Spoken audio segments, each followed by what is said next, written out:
Yo, watch the flex, yeah? Alan Frankel's in the building. Source, how you mean?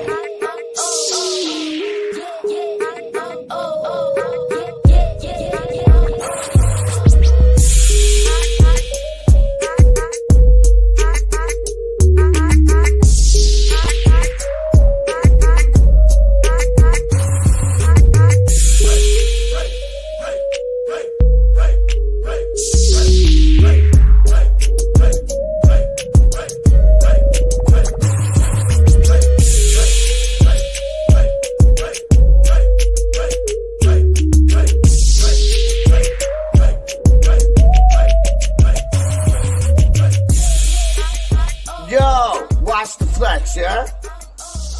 Real talk. Hello, buddy. Hey, good morning, Cieran. Well, good morning from here, anyway. Well, Good yeah, morning. in sunny Oz, lovely Australia. How's things over there? All right? Yeah, mate, we've had a heat wave for quite a while now, and it's bushfires have started. There's over, it's not been good. If you go out west here, there's about over 30 bushfires on the go at as we speak. You know. Oh, So yeah, a few people worried out there. well, It's been a yeah, few, I would few imagine houses so. burned down. See that, the way you did that, you pissed me off, and then you made me feel sorry for you. Yeah, You pissed me there off you by go. saying it's sunny Not me. and the sun, Mate, I ain't and, not and worried the sun about was the here. fire. I say that. But the Good fires, no, pissing. that's not good. That's not good, mate. No, it's going bonkers out there, mate. They're fighting them on all fronts. You know, where we are, we believe we're safe here because we're a couple of miles away from real bush, Yeah, and that's where it all kicks off normally. So even though we're in quite a green area, it isn't all that grass at the bottom, you know, of all these trees and bushland. That's what kicks off, and that's what creates it. yeah, and that's what But- helps it to spread as well, mate. You know, it runs across the grass and then up the next lot of trees, and Exactly, yeah. you're And fucked. that we've had fairly high winds as well, quite breezy, so that fans it Yeah. and off it goes, mate. Yeah. James Bong's in the house. Good evening, Mr. James, Bong.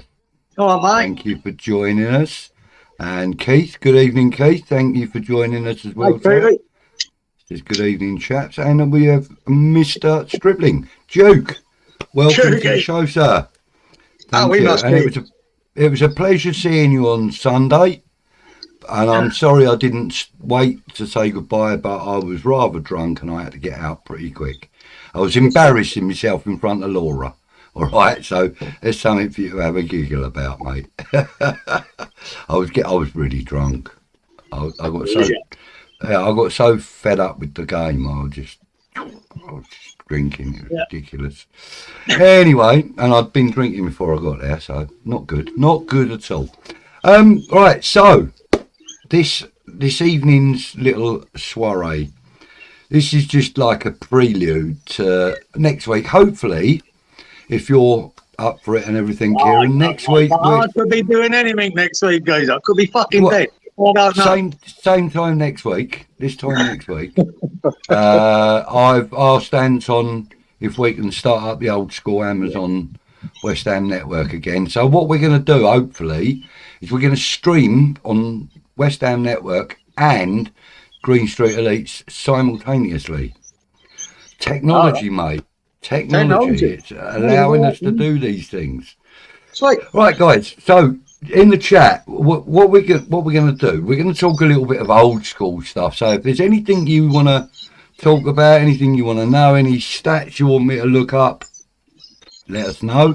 Well, you get the stats and all now, guys. Well, I've got the computer in front of me, mate, so I can do it all, can't I? You know what I mean? It's one of them. All I've got is a very bad memory. So and a decent phone. So the caveat is now, whatever stats I gave you, I might have got it wrong, but bollocks to it. I'll throw them out anyway, whether they're right or not. It's how you feel. That's all that matters, eh? I believe it. Yeah.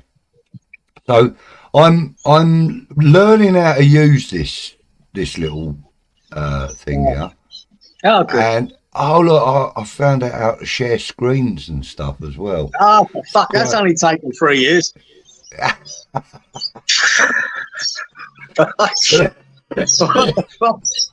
Well, it's fucking quicker than it took me to learn I to should be walk. taking a piss, geezer, because I know fuck all. So, fair play to you. Fair play to you, Yeah. giving it a go. It's quicker than it took me to learn to walk, and I still ain't learned how to do that properly. So, yeah. So, what have we got then? What have we got here? What you got? Talk about. Oh, hold on. Where the bloody hell did that come from? Let's talk about some old players, or some old school players or something, eh? Let's give a few shout outs to a few of the old players. Like, for example, let's talk about Bobby Moore. I mean, he's got to be one of the most popular and well-known names associated with the club, and he surely. Yeah. He was all right, mate. He was all right. Not too shabby, eh? No, he weren't too shabby, mate. I It's, mean, yeah. And especially I mean, yeah, go on. just this week, losing Bobby Charlton. And, every time I hear Bobby Charlton, Bobby Moore's name comes into my head as well, because of that defeat they'd done as an England team. And I think that, well, poor old Bobby going, that only leaves Jeff Hurst, I think, isn't it? Is he the last one standing? He's the last man standing from the 66 team, as far as I'm aware, Yeah, it's a shame, isn't it, when you think about it? But that's life, isn't it? Yeah. Listen, we've got an added guest this evening. Let's welcome Anton to the stage. Good day, Anton. Hold on a second. I can start slagging Moyes off now. That'll really get him going. What are you saying, mate? You lost his earpiece. Right, how are you, buddy? All right? Yeah, sorry, mate. There was something happened as soon as you put me on, I was like, what the fuck's going on below me? But I've got it sorted now. I'm all right. Yeah, how you doing? You okay? Yeah, mate. All good, all good. Literally just started. So yeah, no, I know. I seen you come on, and I thought, remember when I sent you the text. Hi, Cieran, as well, mate. Good to see you. Good to see you, Anton. Good to see you, man. I sent you the text, and I said I need to make sure I can see where the land lies with the missus, and then literally about 10 minutes ago, she's like, "I'm going to bed," and I was like, "All right, okay." I'm off. Brilliant. So we were just about to start discussing Bobby Moore, a little bit about Bobby Moore.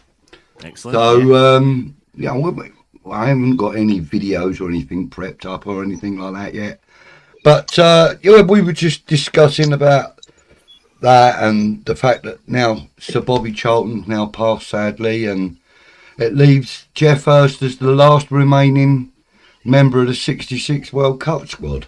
Yeah. Well, I won't say squad, I would say the starting 11 for the final, yeah. Because I do believe that one or two of the other squad members are still with us, but I'm not 100% on that. Sadly, obviously, we've not got Jimmy Greaves anymore, or, Owen went about 5 years ago, didn't he? It's strange that, because when you hear that news of Bobby there, and a while back, because I used to play football here with Jack Charlton's son. Yeah. And for years became really good mates with Jack Charlton's son, and I met Jack Charlton came over because we lived on the Gold Coast there. Jack came over with John's mum as well, the missus. She's lovely, Jack Charlton's missus. And I met him and talked to him, but talking to John, his son, which we called Charlotte, they didn't get on at all, Jack and Bobby, at all. Oh, really? And, do you know what? I think I remember hearing something like that as well, Cieran. Yeah, they didn't talk for years. Oh, that is Cieran. I was thinking you'd spelt Adam Frankel wrong, name dropping like that, you know what I mean?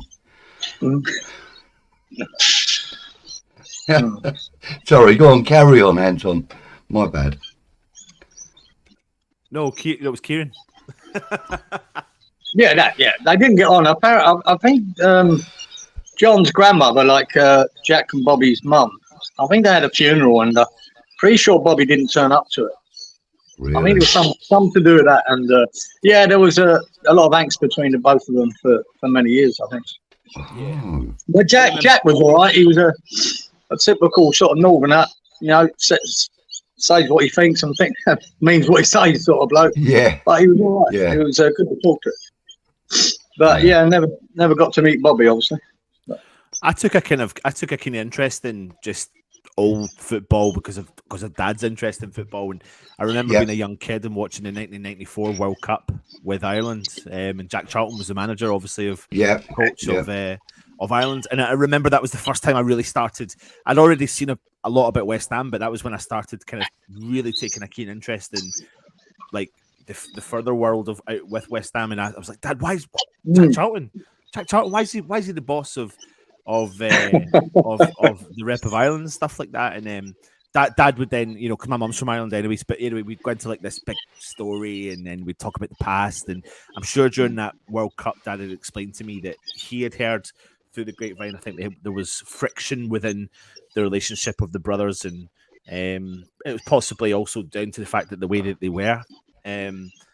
But that, I mean, listen, I never grew up in that era, and all I ever hear when I talk to my dad and I listen to you, Cieran, or you, Budgie, when you talk about specific things and stuff like that, it just sounds like such a good, fun time to grow up watching football. And, you know, you've got all the complications of the way that football is now, like VAR and goal line technology and shit like that. But essentially, when you look back at the football, and again, I don't know if any of you remember, but Sky Sports, when it first came around, when it was the satellite dish before it was digital, it was the dish that moved. Yeah.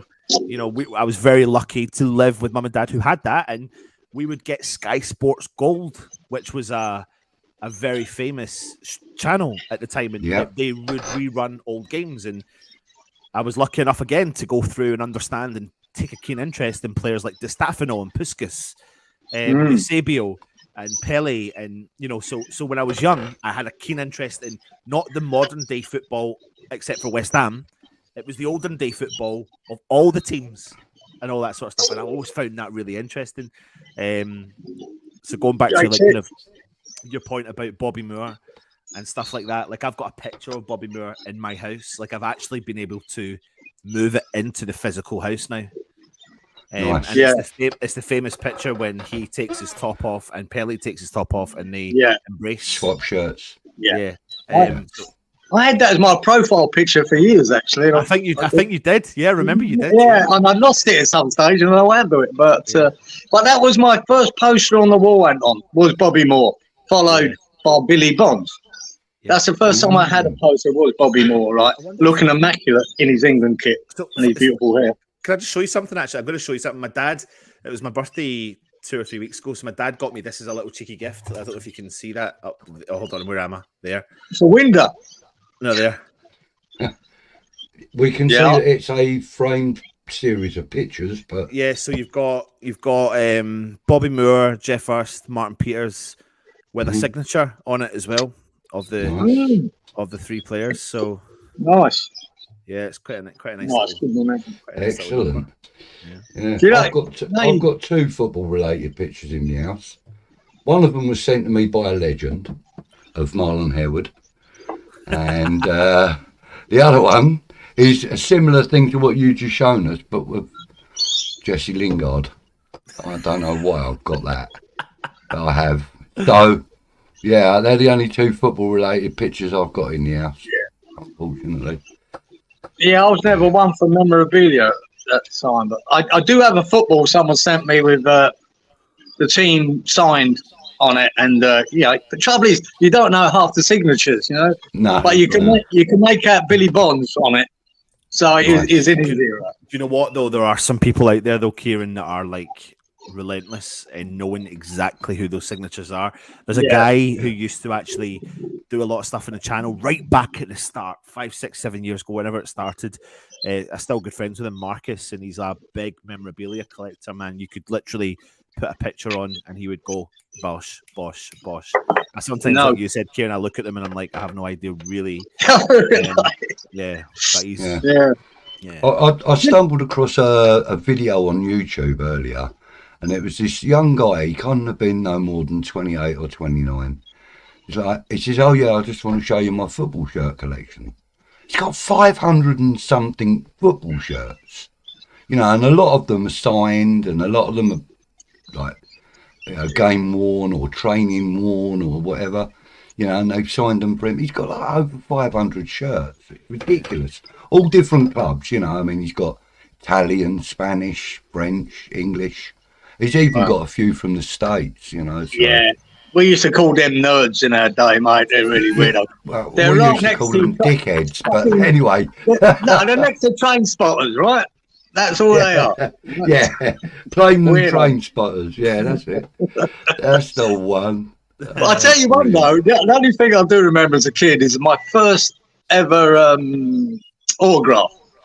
And it was because my brother used to he was knocking off this bird from an hairdresser's, right?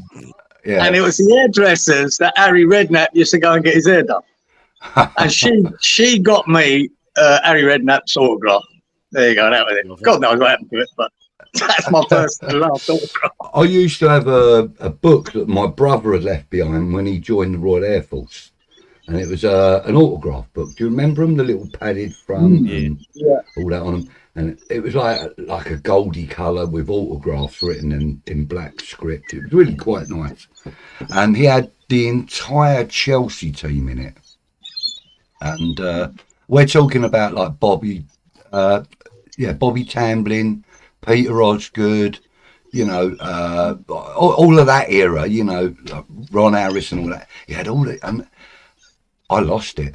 He left it behind, and I took it somewhere and lost it. Lost it or binned it? Oh, I can't remember, but he lost it with me. I tell you what, that book wouldn't be big enough now with the players they've got. No, true. Yeah, no, it only had 100 pages in it. I do like a bit of memorabilia. It's nice. Yeah, I like some. You know, I mean, I like the shirts. You know, I've got a few shirts, as you can see behind me there. Look, but I like the shirts and hats. I like hats, but you know, if it's not functional, can't see the point in having it. You know, really. Yeah. Just touch on that point. Hang on, you're saying that when Jack Charlton took him to the World Cup and that. I think he got, when I was playing at Surfers with Charlo, he got them, I think it was the Euro finals. And I couldn't believe it. Charlo said, look, I've got to miss a couple of weeks of the season. I'm off to the Euros. So I'm pissed off. He said, yeah. So he flew out to Ireland, met up with his dad and the team.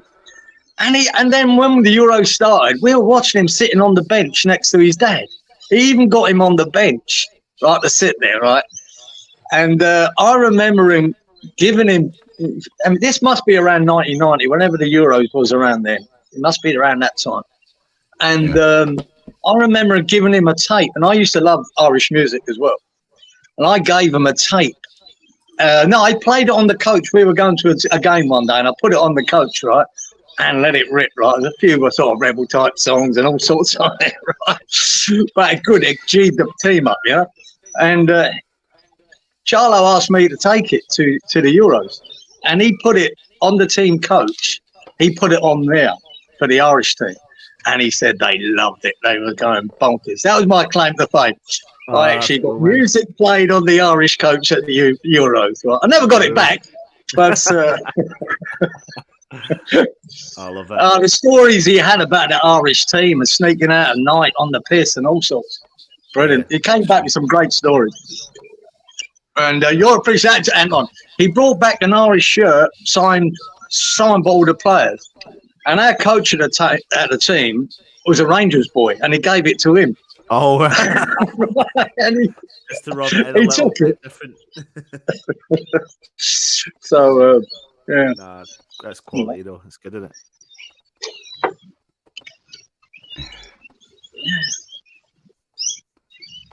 Oh, don't you start pressing buttons. He's off there, look. He's Wizard of Oz. Why am I Frangle? What's I got to do with him? Your name dropping. I thought that was your name. Oh, I see. Yeah, got you. Yeah. Oh, I could drop bigger names than what I've dropped already. All right, He does. all right, okay. Yeah, we won't Only go most there. of them are part of the criminal fraternity.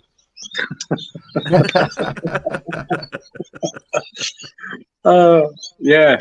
What's his favourite? Frankles. What's his favourite? It's Dude, perfect. Dude Perfect, isn't it? Yeah, he loves them. They got But he something used like to make 5 them, million subscribers or something. They got they're millions of massive. subscribers. Huge. They're massive. And all they do is run around blowing up rockets and things, isn't it? They look Yeah, like doing they actually look like they're having the best fun ever. To be honest, I know.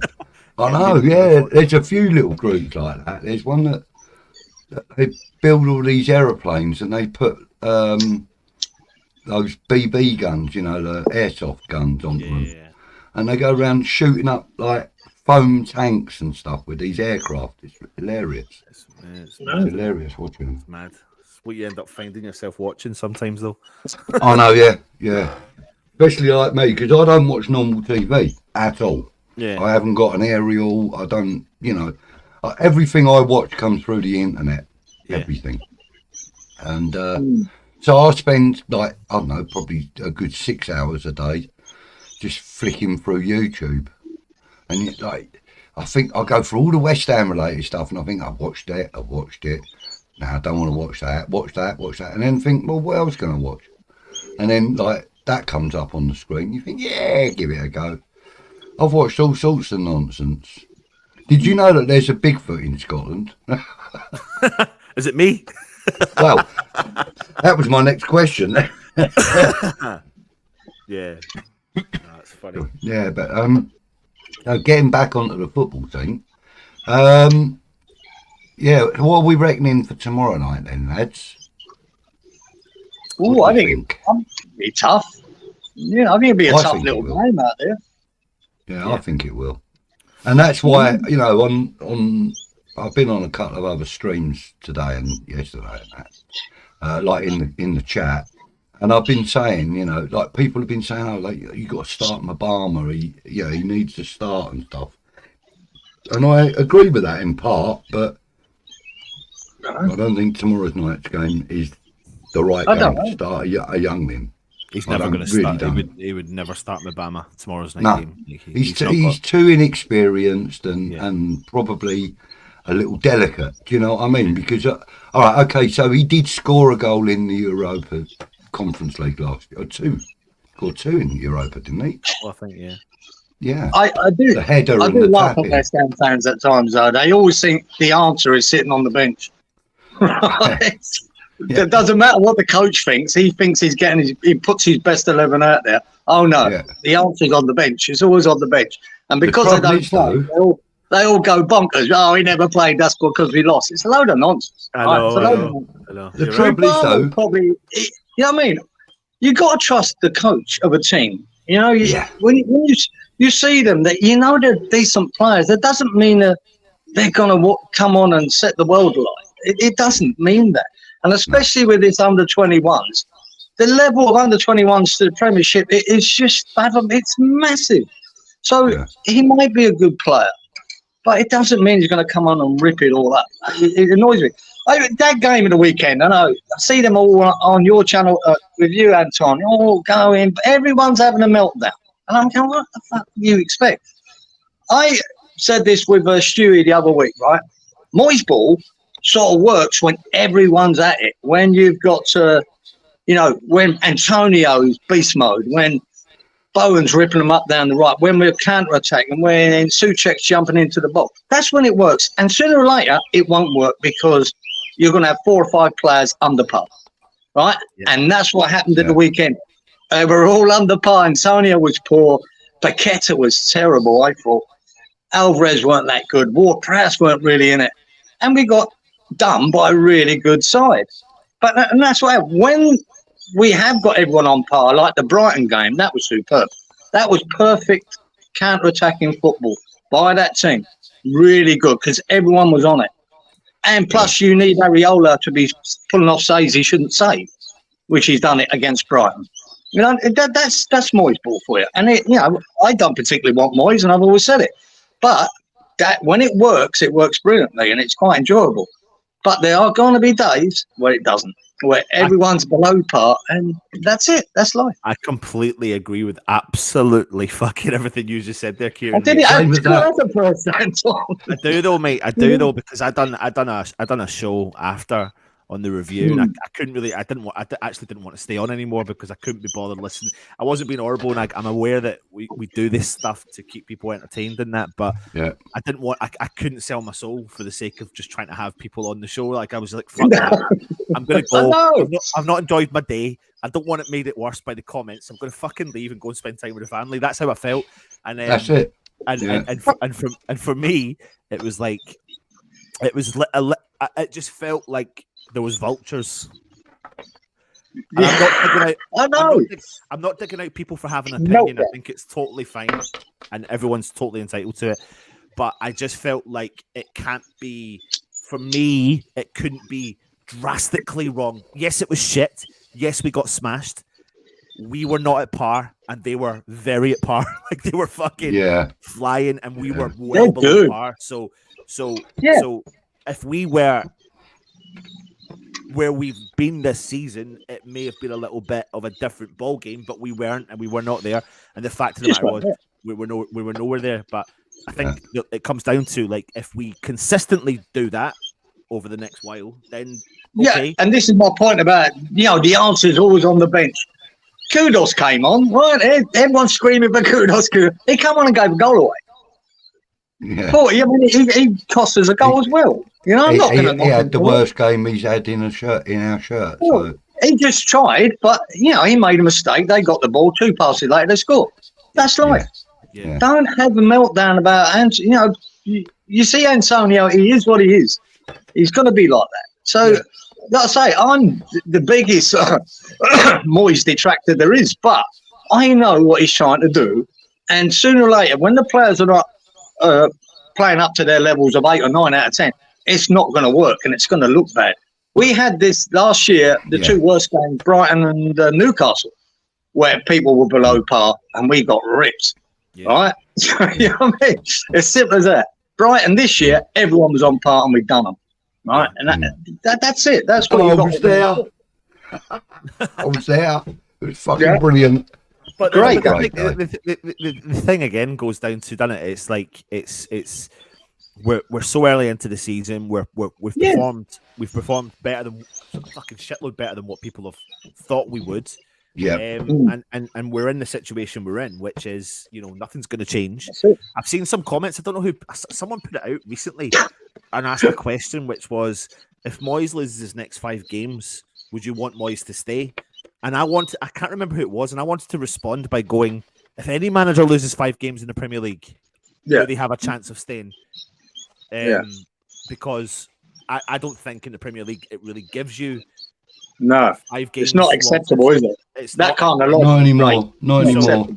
So we get a new, just for talking's sake, if you were to get a new manager, it's very rare that you see a manager make an instant impact. Very rare. You do see it, but very rare. And if they do make an impact, then at that point you want to see the consistency. So I was asked a question. I was on another channel, and I was asked the question: would I take Emery over Moyes? And at the time I said no, and I still, in theory, kind of stand by it because I want to see consistency before I make a decision on that. So if you take a De Zerbi from Brighton, what you've got is a team that have qualified for Europe playing good football, but then what you want to see is that backed up this season. Can they perform in the league and in the cup and the European Cup and then try and win something? And if they can't, then are you willing to sell your soul for better football, but not to win shit or to consistently qualify? Now, Emery's got a pedigree. He's got an absolute massive pedigree of European football. He's won tournaments, but he hasn't done that at Aston Villa. But no one can take away from the fact he's making them play well and win games. And he makes them look incredibly difficult to beat. Yeah, but it does come to the end of the season, though. It does come down to the end of the season. And there's been games that Aston Villa have played in the Europa Conference League that they've been beaten in by teams that they, on paper, should not be beaten by. So as much as that is there, that's why I stated that right now I wouldn't take Emery because, Emery at West Ham, I just don't think works, to be honest with you, under the current circumstances. And anyway, we've got Moyes, and I get there's people out there that doesn't want Moyes in, and I get there's people in there that are okay with Moyes. Right now, I wanted him out badly last year, but I mean, when you're doing well in Europe, you can't really throw him away when you're still progressing in that tournament. But I wanted to change him because there was one man still available, right? I wanted, and the only man. I was going to message you the other day. Because you're probably the only person that I know said that man's name. You're the only person, I think, that actually brought his name up. And I was on it, ages ago. Oh, well, I have been saying it for years, Andon, but nobody knew I was talking about, right? Until he went to Celtic. Listen, we spoke about this last week, Cieran, when I said that, you'd been chatting to me for a couple of years or more about Ange Postecoglou, and I was like, but could he do it? Could he do it? Could he do it? He goes to Celtic, he does what he does at Celtic, gets the North London job, and then absolutely stonking it up there. And he's nowhere near. I mean, that's nowhere near his team. You know what I mean? He's only brought in about 3 players, and they're doing well. And they're not. You watched Tottenham the other day. I watched their game. And that second half, you can see there isn't a squad there. There's a good team, but not a squad. When he made the changes, they were poor. They were really poor. They held on to a 2-0 win against Fulham. But they're nowhere near a great... Arsenal are a better team at the moment. Man City are a better team, so are Liverpool. They're just doing well and picking up the points, and they've rode their luck as well, But the boy has got them going in a direction that the fans are enjoying. Regardless of the results, I think they're enjoying the football they're watching after the shit they've watched the last few years. Yeah. And he's that type of manager, but he's always been that type of manager. He's always played entertaining football. When he won the league here with Brisbane Roar, with the Brisbane Roar, man, Brisbane were like the Leicester City of the A-League. They should never win that league, and they did. So you knew he had something, but people will discount that. And then Ange Postecoglou said it in all his interviews. I've been discounted before. I'll be discounted again. Yeah. But at the moment, what I like about him though is he don't let his feathers get ruffled. That people will ask him a very, very difficult question, and the calm and positive reaction that he has to these difficult questions is incredibly professional.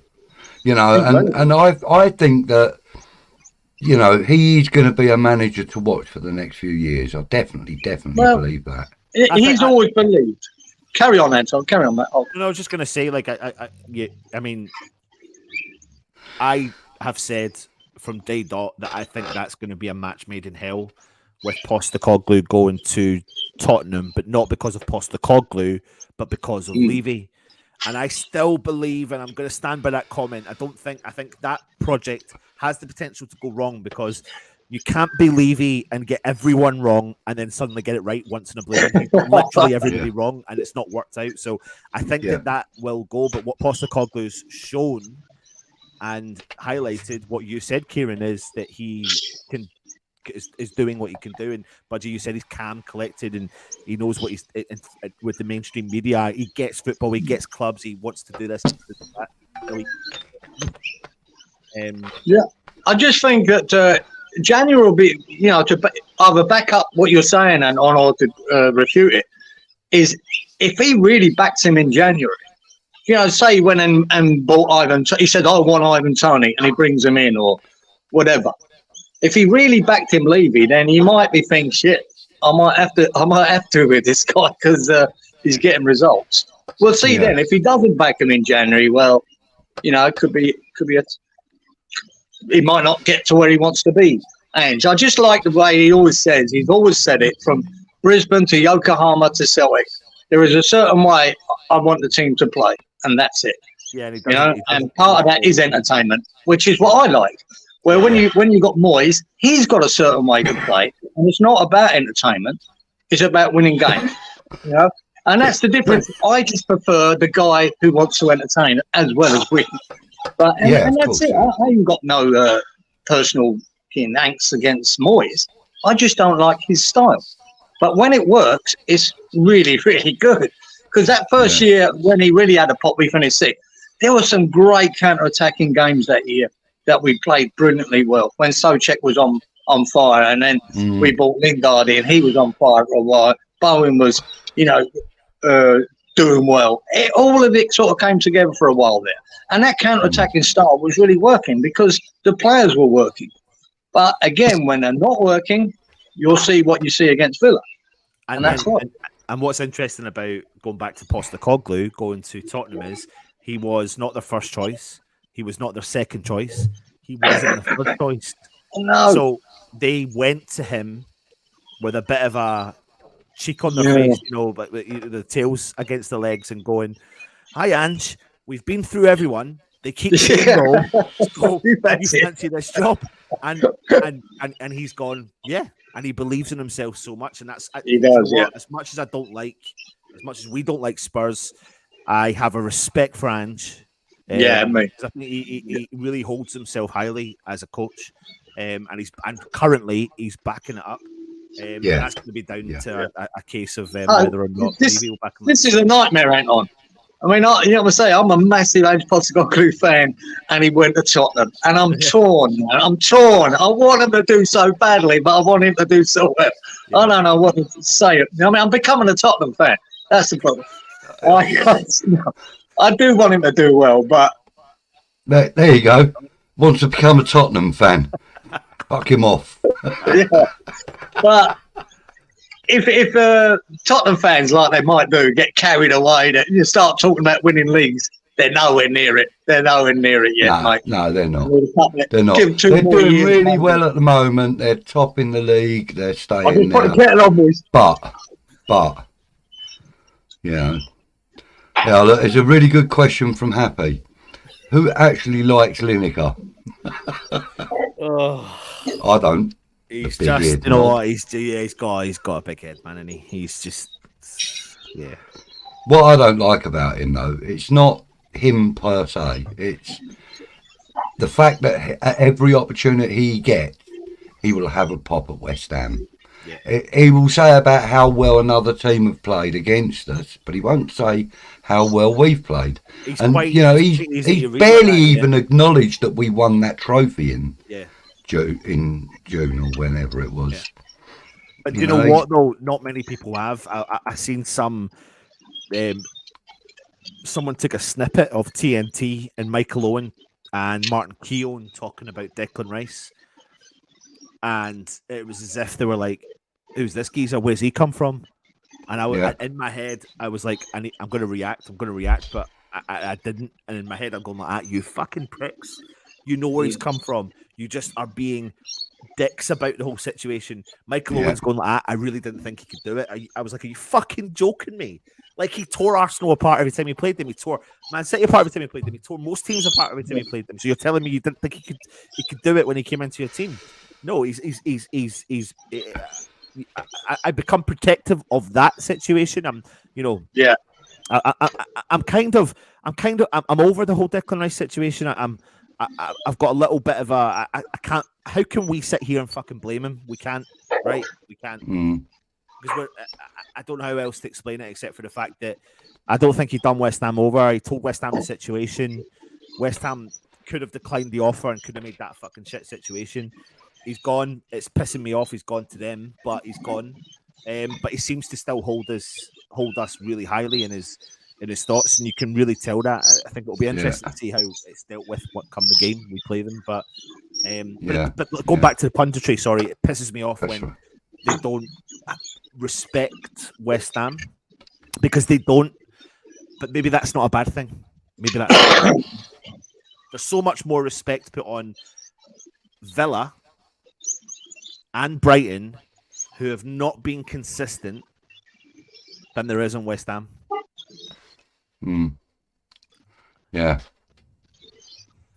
So I mean, I think that, going back a little bit when we were discussing the counter-attacking approach that we have, etc., I think it worked so well because we had Declan Rice in the middle there. And he was kind of born of that style, I think. He likes that building from the back and defending. You know, he likes that style, I think, and it worked because he was in the team. Now that we don't have players that were brought up on that kind of style of football, we're having to play a more progressive game because of the players that we've got. Yeah, Declan Rice held us back. He was shit. Have you heard that? I mean, you've heard idiots say things like that. And you go, I've heard it. I mean, I think we're playing better football now that he's not with us, but I don't think we're a better team, if you know what I mean. No, I do get that, but I do think also that, again, going back to the situation we've had for several years, Moyes probably still doesn't really 100% know his best starting 11 because it's a strong squad. And obviously, there's a lot of fans calling for Kudus to start. I think that's inevitable. That's going to happen sooner rather than later. But then, do you know what? When it does happen, we're going to find that someone in the team is going to pick up an injury. And then our hand's going to be forced to do something either way. So I think we're hop, skip, and a jump away from January. I think we're going to need to do something in the January market just to give us that bit of strength and hopefully we need another forward. That would be ideal, because you've seen what Ollie Watkins brings to a team. I mean, that geezer he's a phenomenal striker. I want us to go and get that Brian Mbeumo from Brentford. That's who I want. That's who I want. I'm telling you now. Cieran James have been raving on about him for 2 years. I've watched that bloke for a couple of years myself now. Because, as you know, my nephew used to play for Brentford, so I've got a little bit of an affinity for them. He's a boy. He's a player like Antonio. You probably exactly my point, Cieran. Exactly my point. His hold-up play is very similar and equally as good. Yeah. He's a big, strong lad. He knows where the net is, and he's not a selfish player. That's what I like about him as well. He's not selfish. I mean, you have a look at the stats between him and Tony when they were playing together. I would imagine his assists for Tony were as high as his goal rate. I would imagine. Because he's unselfish and really, really... no, he's definitely a player, mate. It's something we could look at if we... He's quality. I don't think they'll ever sell him to us, but there you go. Yeah. But, you know, just going back on Declan Rice, did you not think that, and I've always said this about Rice, if you're one of these other supporters that's not a West Ham supporter and don't watch 90 minutes of West Ham, which you won't, if you're just watching Match of the Day, you will never appreciate how good Rice is. No. You'll never appreciate. You've got to watch it. Do you know what, though? Now you will, if you just watch Match of the Day, because all they do is fucking focus on him. Exactly. That's what I'm saying. Arsenal supporters now know that he's bloody good. But even BBC, even Match of the Day, it's funny. I remember. I'll never forget it when Declan Rice left. Me and my dad were sitting down. We're talking. We're like, do you know what? This is going to be tough. I'm not going to watch BBC. What would you call it, Match of the Day, because all they're going to do is talk about Rice now. Where last 3 years they've never once really brought his game to the table, and now suddenly they're doing. The expertise, the heat maps, the passing rates. Oh, they're doing it all. They're doing it all, Cieran. They're doing it all, mate. He's probably going to be the first face and the last face you see in the titles. Yeah, never done that at West Ham. Where was all that when we knew it was happening? Honestly, we saw it every week. We never got it. And that's why I said it's going to be. What's going to make it harder is the fact that people are going to ram it down your throats.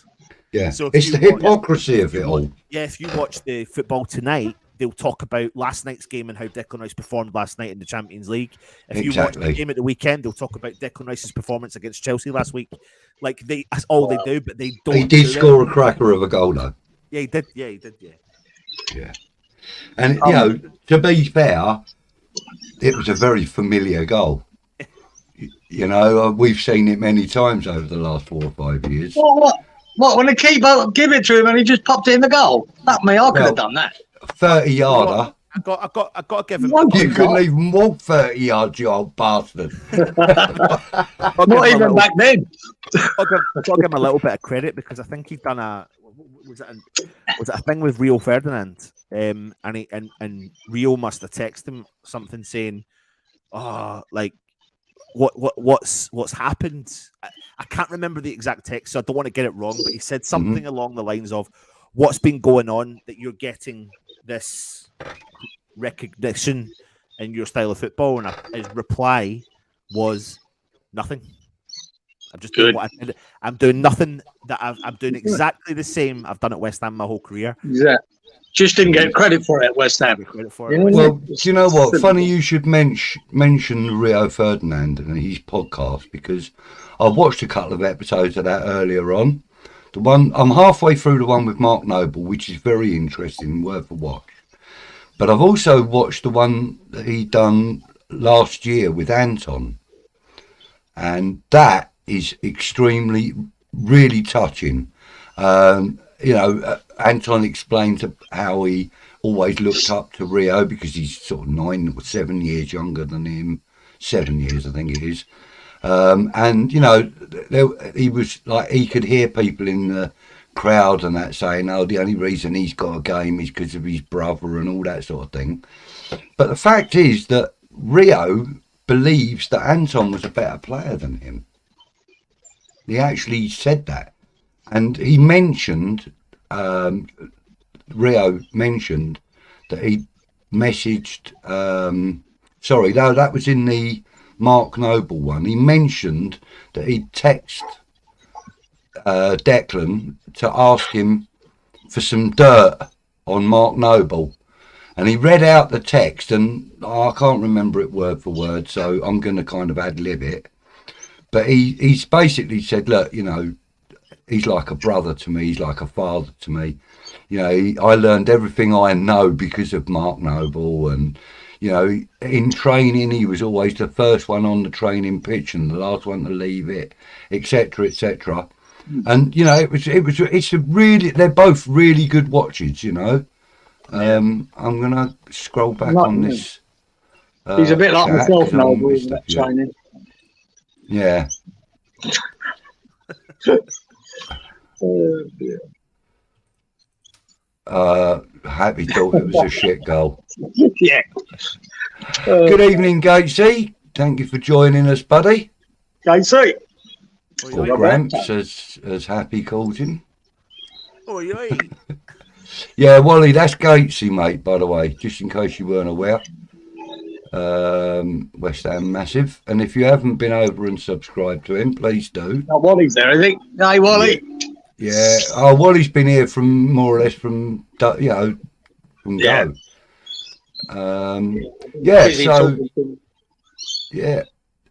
So we've got the. Oh look, Happy says she's actually slightly concerned about the players out on the pitch tomorrow. I don't like we discussed earlier. I don't think there's going to be that much of an issue, not on the pitch. I think the issues are going to be outside the stadium. Yeah. And that I have got but that's who I worry about is the West Ham fans, because let's be honest, even if they're defending themselves like they did against Frankfurt that time when we were playing whoever it was. The Frankfurt fans started. It was us that got the fucking ban, and Alkmaar when. No. To be fair, Budgie, it wasn't a ban. Sorry, splitting mate's head open, and quite rightly so. He got a ban. Oh, yeah, that's true. He proved it. Whoever threw a vape or a lighter or whatever caught him. It's ridiculous. Yeah, I think. Was that the final? The final, you're saying? Cieran, that was the final. But I don't think we got the ban for Nosey defending. No. The ban was for the final, and that was the thing as well. Like I remember watching it at the time, and I think every West Ham fan in their head must have gone, "Please stop fucking doing that. Don't embarrass us." Exactly. I think if I was there, I'd probably grab the person. Yeah. I would have done. So what are you fucking doing, man? Yeah. Because it could have ruined. Yeah. That occasion, something so simple. Well, I know. I've gone the other way round. If that had been the other way round, one of our players gets his head split open, man. It could have been. That can lead to riots and all sorts. Yeah, you're absolutely right. What was the game we played and the fan ran on the park while we were attacking? Oh, that was at the London Stadium, wasn't it? It was at the London Stadium. Was it a Europe? I think it was a Europe. Was No, it no, it was. we needed a goal as well, and we were And we were on our way towards having. Oh no, it wasn't Europe. And we had Leon. It was Europa League. It was Leon. Was it was it? Leon. That's Leon. right. Yeah, it was. Yeah, Leon. First leg, wasn't it? It was Yes, the first leg. yes, you're right. And so he's. Oh, he got slaughtered, didn't he? Everyone knew he was. He was one bloke, wasn't he? Yeah, he got slaughtered. Mate, I can't. I mean, I've invaded pitches, I don't know, half a dozen times. Yeah. But that was back then. It was for good reasons in my head at the time. The Bond scheme. We were losing, I think, 4-0 up in Birmingham. We invaded the pitch there to try and stop. It was an FA Cup game. We thought we could get it. I was there at that game, Cieran. I was on the pitch. I was didn't next get to on the Billy pitch. Bond. I got was rugby Billy tackled Bond. by a policeman. My mate put his arm around Billy Bonds, and Billy said, "Come on, boys, get off the pitch." He said, Fuck "But off, will ya?" he said, Bill, they're taking the piss." He said, "No, you've got to get off the pitch. It's not going to work. This, it's not going to do us any good." So, mate, I got a question for you guys and for the guys in the chat. All right, so give me your answers in the chat as well. Based upon this comment here from Mr. Bong, TV and radio are obsessed with the greedy six. That's just the way it is. That's why, apart from West Ham, I don't watch or listen to much football. Pisses me right off. Okay, my question is this. If over the next 4 years we qualify for Europe by league position, so we're finishing top 6 for the next 4 years, do you think attitudes in TV and radio and media will change towards West Ham? Or do you think we'll always be labelled as that hooligan club over at East London? I think the only way that changes really is it would be new ownership with multi-million money, with multi-millions, multi-billions. And a Champions League win. Yeah. A bit like people are putting a little bit of va-va-voom onto Newcastle. A bit like that. Yeah, I mean, they're sort of flavours of the month at the moment, aren't they, Newcastle? You know, so they've accepted them now that they've got billions behind them. But traditionally, and it can go back to the 70s, Man United, Liverpool were always regarded as better than everyone else. Always. Even the decisions on the pitch, they seem to get the better of at certain times in when they were dominating. So I think you're always going to get that with Man United, Liverpool. Man City are a new thing to it. Same again, billions behind them. So they've become a part of the top 6. They were worse than us back then. Up and down, getting relegated every bloody year. So I've got a little prezi for everybody. Now I don't own the rights to this, so I might get told off for this, but I want to play this little video clip. It's like a slimline phone clip, but you gotta watch it. It's brilliant. I'm forever blowing bubbles, pretty bubbles in the air. They fly so high, they reach the sky, and like my dream, then fade and die. Fortune so inside it. I've looked everywhere. I'm forever blowing bubbles, pretty bubbles in the air. United, United. Up, up, up, up, up, up. Come on, Iron.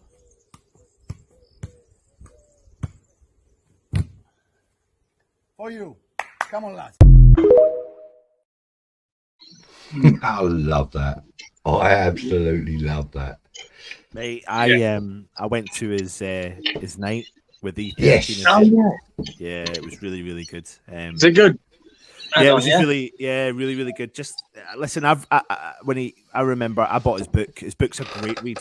Like, I don't know if you ever get a chance, it's definitely worth reading because think about the guy, think about the geezer, think about what he's done in his own career and his controversy that's followed him everywhere he's gone as well. So his book, you can imagine what you see in that and put that into a book. It's a thrilling read. But what I loved about the book was how much he fucking loves West Ham, and he really gets that across. I mean, if you think about the front of the book, it's West Ham, like it's him and West Ham. So but he's actually openly admitted that West Ham was his most favourite time while he was playing. You know, he said that he loved the crowd loved him. You know, he said things. Yeah, he said that though. He said it as well. He reiterated a few things that even I forgot about, which was he said at the time he would have played for West Ham for absolutely nothing. Yeah. Do you know what he said? It was one of his most emotional moments outside of his family life and private life. Like in his professional career, one of his most emotional moments was the first time he heard the West Ham crowd singing his name. Yeah. He said that he felt that he wanted to cry. That was, I think, his exact words, actually. Yeah. But like he said that the emotion that ran through him, and I can imagine. You know, I mean, what must it be like to have? Well, at that time, I think it was 30,000 people singing your name. You know, Budge, I'm going to send you a picture right from that night. Yeah. If you can put it up, mate. If you can put it up. Oh yeah, no, he's learned how to share the screen now. God, mate. But I've got to get it from my phone. I didn't realise I could do that. So give me a sec. I can do it. Hold on a minute. I didn't realise I could do that. Yeah, I'll have to. That's fine. I'll do it. Allow it, won't I? Well, I don't know. Let's see. There you go. Yeah. There you go. So if you have a look, right, there's the cameo at the front. Then if you look, the man behind him with the bald head, right? Yeah. Then there's two boys behind him, equal. Then there's another guy on his own with the hammers crossed. Then there's a guy behind him to the right, and then look at the man to the right of him. That's me.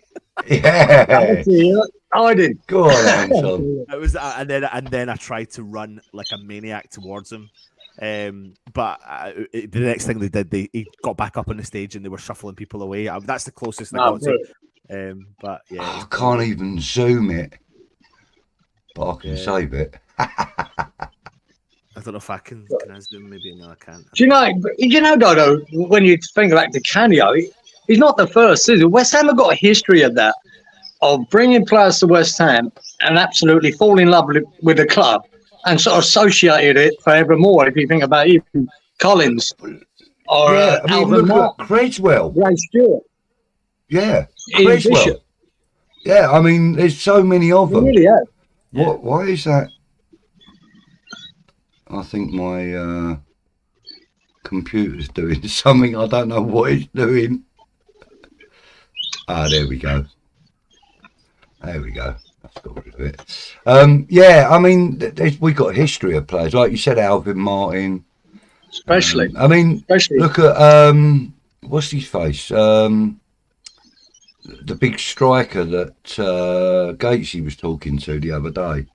What's his bloody name? Brian Dean. Brian Deere. Brian Deere or Stag. Yeah. He was saying that, you know, from the moment he walked through the gates, he fell in love with the club. You know, he openly admits he's a West Ham fan. He's got a little man room that's completely dedicated to the club. He's a northerner, mate. If I show you this, how do I get this? I've got a fucking brilliant. See Stag and Russ, right? Yeah. They genuinely are actual mates, but that's only been through years of Russ working at the club, I think, and that's happened. Yeah. And Russ underplays it, but I've saw it so many times personally that I'm like, no, he really they've got a lot of time for each other, but they rip the utter shit out of each other. They rip the utter shit properly. And I've been standing with Russ outside the stadium, and Stag's walking by, and he's like, "Fuck off, Russ!" And Russ is like, "Fuck off, Stag!" Like they all have a good laugh. It's brilliant. It's brilliant to watch. But another thing I went to, which was really lucky, because it was a big birthday for me, so my family looked after me and they made sure I went to all this West Ham stuff. And I went to the European celebration dinner, and Stag was phenomenal. At the end of the day, I got a video of him. I'd done a video, and I was like, "Listen, I've met you loads of times. You might not remember, but I was with Russ." And he went, "Oh, now I remember." Because as soon as I mentioned Russ, he said he remembered. So I put the camera up and I said, "I'm going to get you to send a video message." But he spoke for about 2 or 3 minutes. So I've got that full message and I sent it to Russ. And then I had this ball and he signed the ball. And then he went, "Hold on a second." And he pulled this thing out of his pocket and a picture of himself and he signed it. And I went, "I'm giving that to my dad. My dad will totally appreciate that." Totally appreciate that. He's a proper gentleman. He's a proper gentleman. Brilliant. Good. See this comment from Wally. He was at the gym the other day wearing his West Ham hat. Guy saw a hat and asked him if West Ham was a real team. He thought it was just a fake team out of Ted Lasso's show.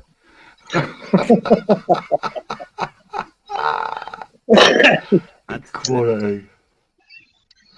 Sad how things are panning out for 4 hours at the moment. Yeah, it is.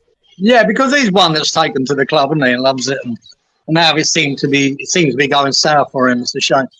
What do you do with? Really? I mean, that's the kind of situation we're in, though. Because if you grow,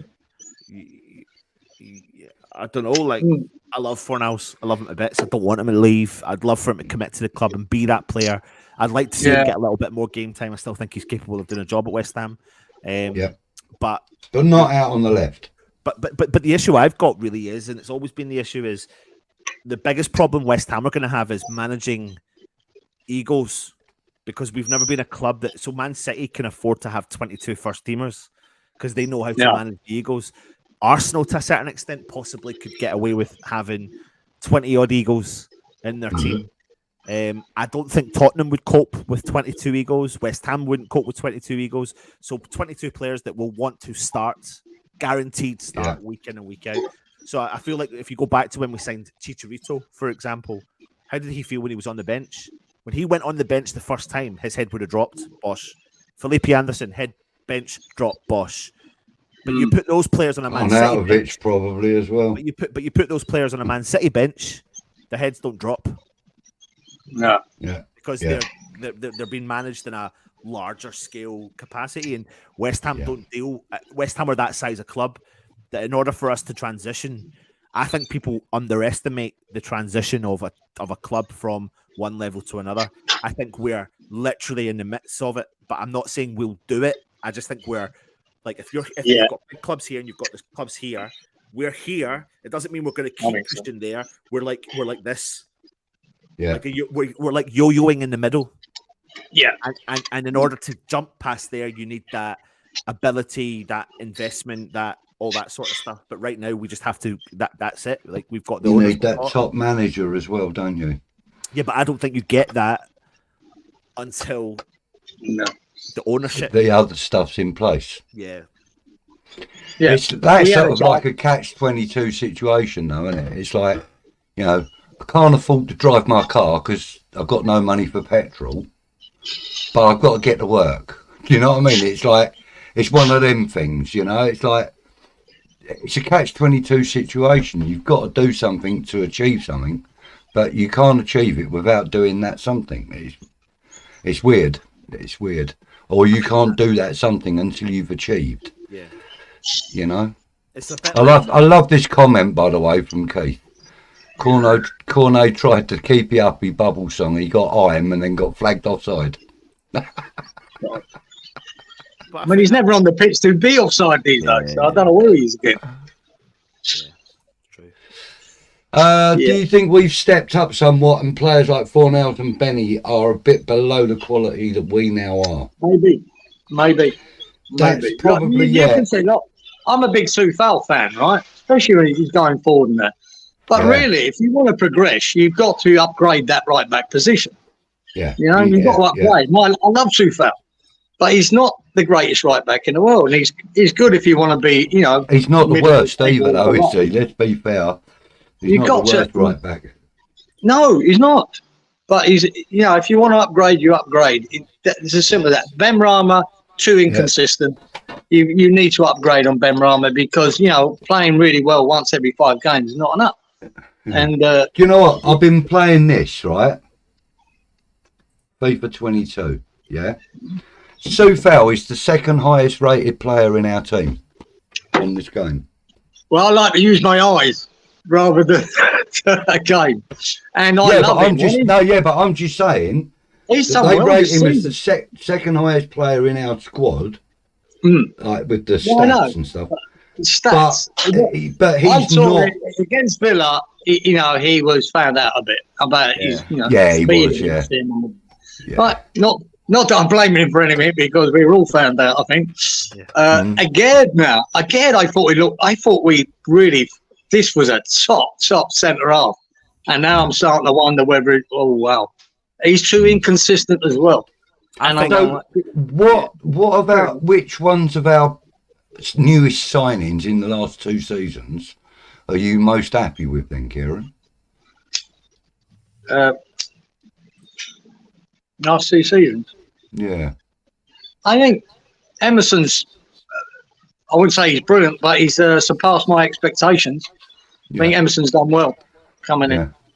I've been banging his drum for a little while. Paqueta's one of them. I love what he does. He excites me. I like that. Yeah. But he's going to have games like that where he gives the balls away in silly positions and puts us under pressure, and which he did. Cost us a penalty there, didn't he, at the weekend? But that's what you've got to accept from him. I mean, you've just got to accept. But I love watching him. He's just entertainment plus, isn't he? So, I think, Gerd, I thought he was going to be a superstar. I'm not so sure anymore. Yeah. But again, don't you we're conceding too many goals. It's not working. Him and Zuma are not working because we're conceding too many goals. Yeah. But I don't know what the answer. I don't know if Mavropanos is the answer because I've not seen him. I haven't seen him. Do you think that Paqueta's going to fall into that category of players that we get that are a bit special and we only have them for a handful of moments, and then they're gone to a bigger and more prestige club? I think that's the category that he will fall into. I'm hoping I'm wrong. He doesn't look like he's unhappy at the club or anything like that, does There's he? only one caveat to that, though, isn't it? It's the situation he's in about the betting scandal. So I think that the only, sounds crazy, but the only way Paqueta stays at the club is that this drags on for 15 to 18 months, which there's a strong possibility it will. And I think we'll have, and that will pay dividends to West Ham. And I reckon then at that point, if we've progressed, Paqueta may look at the fact that West Ham stuck by him and go, at that point, that's it. But if the betting scandal situation hadn't come out, he would be playing for Man City right now. Exactly. Done as a favour, that. Done as a favour. And I'll tell you what, I'm not fussed with it. I think the business model, and with Steiner in place, is that we get these players, we have them for 2, hopefully 3 seasons, and we sell them. That's it. Forget this, keeping a team together for 8 years. We ain't doing it. I agree with Let's do that and then build on that money. That's what we should be looking at. There's so many clubs build their futures on doing that, and being able to sell your best products. I mean, listen, I was going to use Leicester as an example, but every single club has to sell their best player at some point. It doesn't matter who you are, whether you think he's past it or not. Messi, Ronaldo, whatever you want to talk about, every single one of those players, bar very minimals, have ever not stayed at a club long term. So it's always going to happen. But I think Paqueta, he's phenomenal, Budge. He's phenomenal, and like you said, Cieran, he's that sort of player that it was a bit. It was probably his worst game in a West Ham shirt. It was. And by far, it was his worst game. He's not had anything like that. So my confidence is that he just had a bad day at the office, and therefore he's not going to do that again. Yeah, he's not going to do that again. And like I said, next week it could be the opposite of that, of his brilliant self again. You're going to get a mixture with him. Yeah. And when it comes to Gerd as well, I'm quite intrigued about Gerd because, like you said, Cieran, I thought, shit, man, we've got a real big talent here. Yeah, I thought that.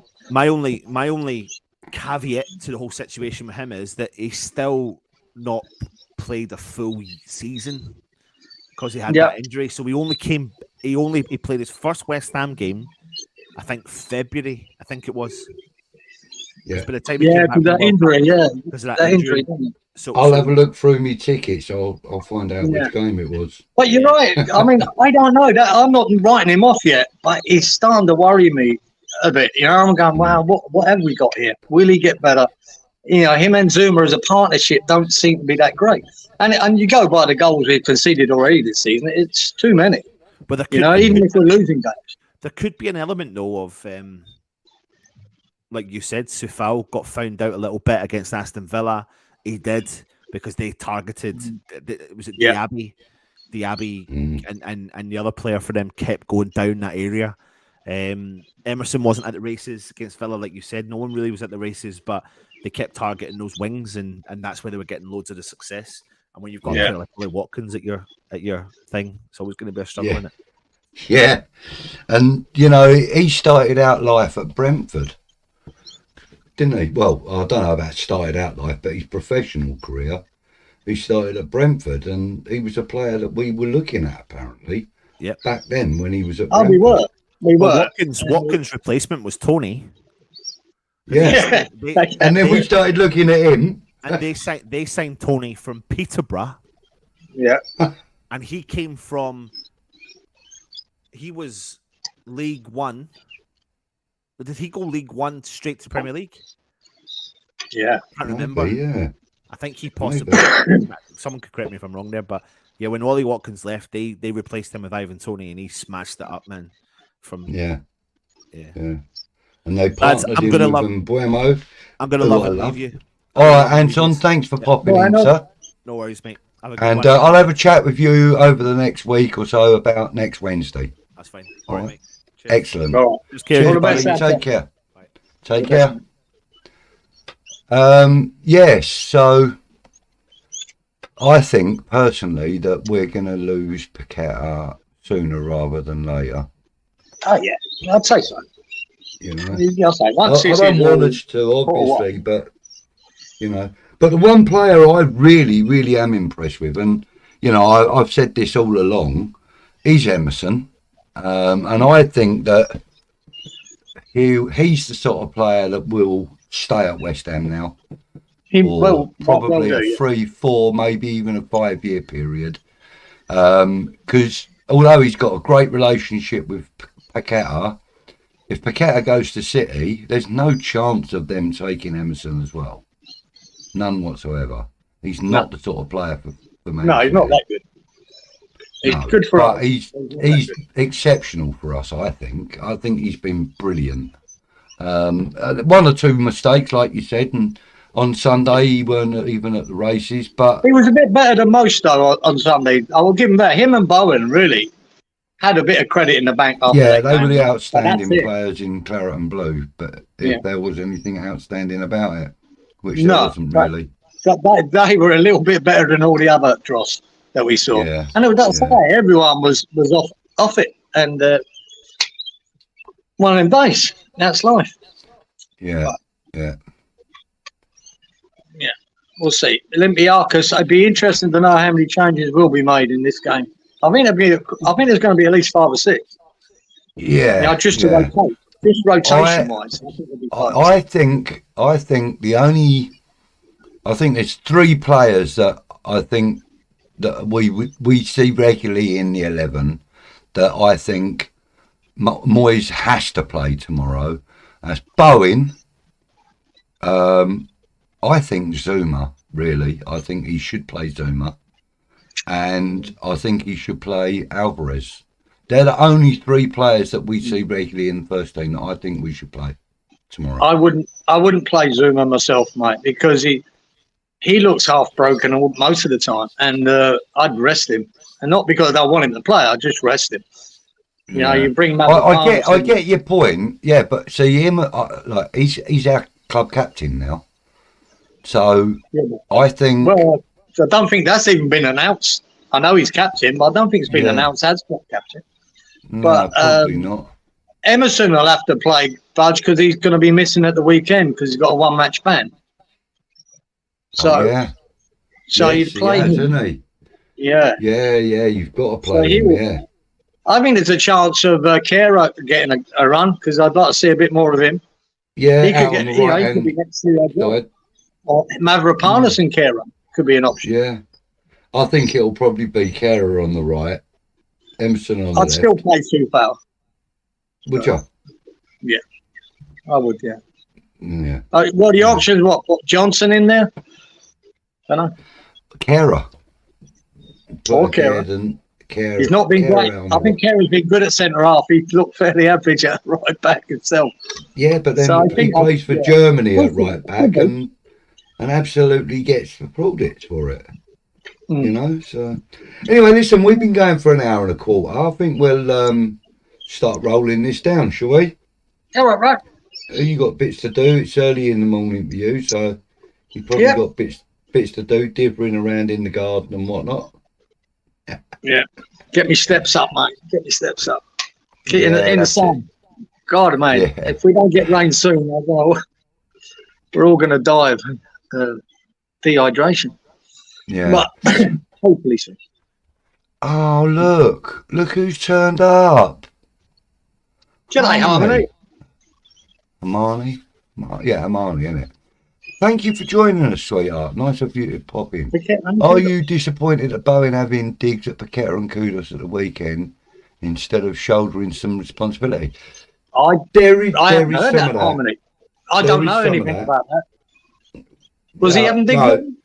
Well, apparently he felt that they weren't putting in 100%. That's my kind of take on it. I have But know nothing about it. yeah, I mean, it's very difficult to shoulder some blame yourself when you're blaming other people, isn't it? So, you know, yeah, sorry, Hermione, I didn't realise you were going to pop in quite so late. No, I don't know. I haven't been watching much about that shit anyway, so No, I tend to sort of steer away from it as much as I can. I just haven't seen it. Yeah, I haven't been watching much YouTube stuff either lately. So you know, I'll keeps my head fucking clear of all the other ridiculous opinions that are coming in. So I just stick by what Yeah. I believe. Yeah. What I see on the pitch is what I like to react to. What I see, and like I said, there was too many players off the pace at the weekend, and they were too good for us. As simple as that. Yeah. See, James is saying he'd like to see Fornals and Kehrer play blinders tomorrow night and keep the pressure on the regs. I agree with Absolutely. that. That's Absolutely. really good. That's a really good point, James. Really good point. Yeah, I'd like to see Right. that. But yeah, Fornals should get a game as well. And I think you've got to see Mavropanos. I'd like to see Cieran. You'll obviously see Fabianski in goal. And Kudos starting. So you've got at least 5-6 changes. Yeah. In my mind. At least. Yeah. I get you. So, right, okay, I'm going to find us a little video to go out to. In fact, do you know what? I'm going to do this one here. Who's got one here? Yeah, Van Gogh. That's why they call me Van Gogh. I've got one here. Right, okay, well, look, thanks for popping in at such short notice again, Cieran. Right. Stick it in your diary for next week as well. We'll do 11 o'clock again. We'll be on West Ham Network next week as well as Green Street Elites. See if you can work it out, boy. Yeah, we'll see if we can work it out. All right, okay, so I'm going to do one short video and one slightly longer one before we go. Want to thank everybody that's been in the chat, everybody that's commented. Thank Anton for popping in and contributing. That was brilliant. Until next time, till next week, come on, you irons. All the best.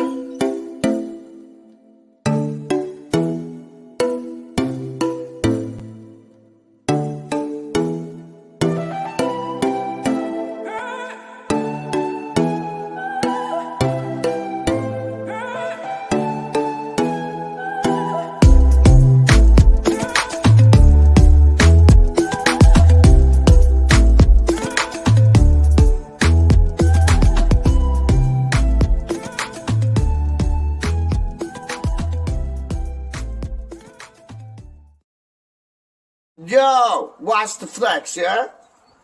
The Franklin's in the building. Shortside, how you mean? Big up.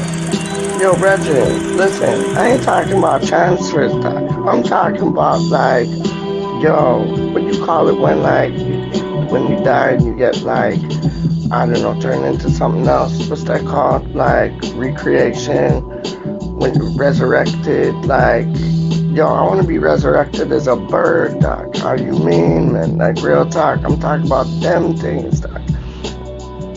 Yo, you'll never, ever, ever believe what I heard today, Doc. It was mad. The news that I heard today on the street was crazy, Doc. It was crazy. Like, man and mama saying two things about how, like, Happy's in the building, Happy Hammerback is in the building, rah, ticka, ticka, ticka, la, la, la.